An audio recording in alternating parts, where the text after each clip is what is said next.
Assalamualaikum warahmatullahi wabarakatuh. Selamat datang di channel Mutiara Kehidupan, channel yang menyajikan kisah-kisah menarik dan juga menginspirasi. Kali ini kami akan membawakan sebuah cerita yang berjudul Kisah Kelinci dan Burung Puyuh yang kena tipu kucing ahli ibadah.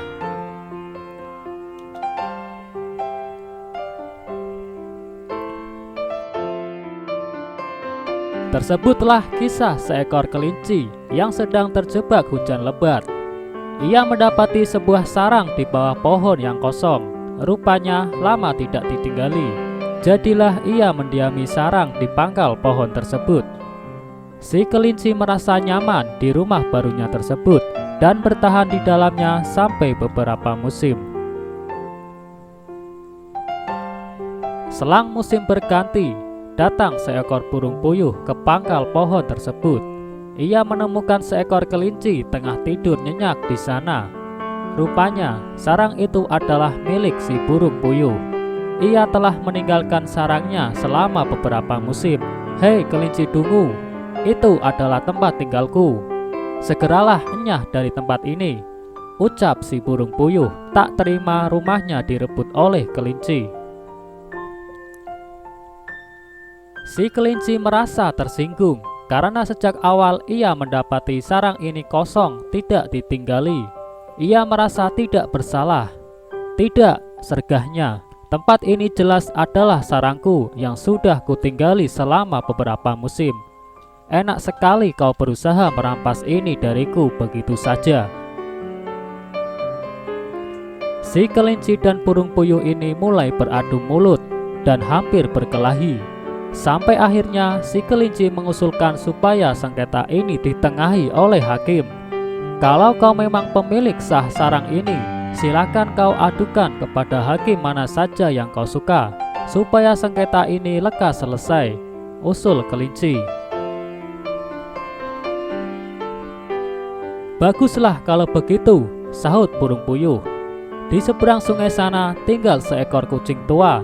Ia adalah pertapa yang dikenal saleh, ahli ibadah.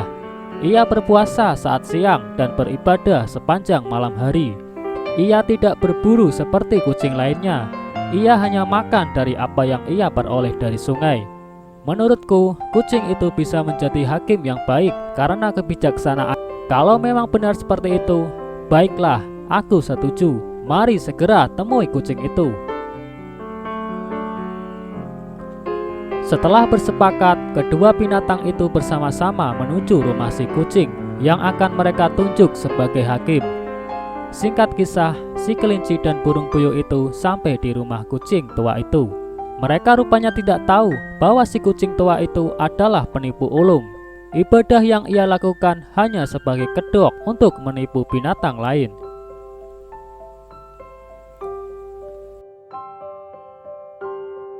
Begitu mendengar ada kelinci dan burung puyuh memasuki rumahnya, si kucing berpura-pura ibadah dengan khusyuk dan hikmat, membuat kelinci dan burung puyuh merasa takjub. Tidak salah mereka memilih ahli ibadah sebagai penengah perselisihan mereka.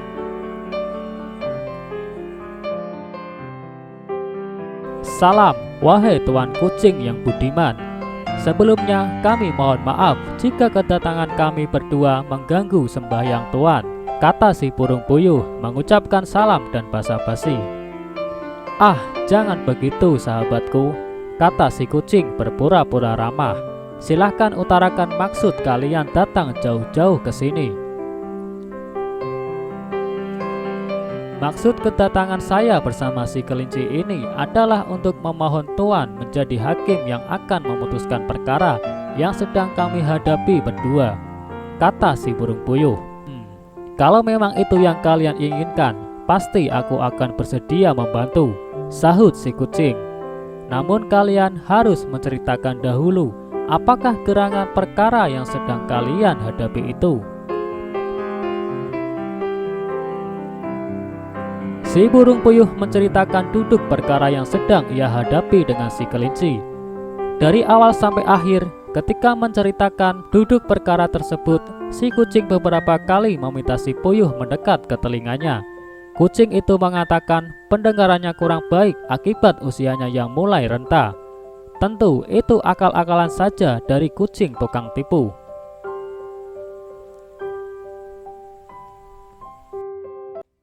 Setelah si burung puyuh selesai bercerita, si kucing pun berkata, "Baiklah, aku kini sudah memahami duduk perkara yang sedang kalian hadapi berdua. Namun sebelum aku memutuskan siapa di antara kalian yang akan memenangkan perkara ini, tolong dengarkan dulu nasihat yang akan aku sampaikan kepada kalian." "Silakan Tuan Kucing," sahut si puyuh dan kelinci berbarengan. "Kami akan dengan senang hati mendengarkan nasihat yang Tuan Kucing akan utarakan," kata mereka dengan takzim. "Baiklah, wahai saudara-saudaraku sekalian, perlu aku sampaikan wasiat ini. Ku minta kalian untuk selalu takut kepada Tuhan yang Maha Kuasa, dan jangan sekali-kali kalian menuntut apa yang bukan menjadi hak kalian. Karena orang yang beruntung adalah mereka yang hanya menuntut apa yang jadi hak mereka. Mereka tetap beruntung meski hukum duniawi memandangnya sebagai pecundang. Sementara mereka yang berani menuntut yang bukan haknya adalah orang yang sial dan merugi, meskipun hukum duniawi memenangkan mereka dalam sebuah perkara."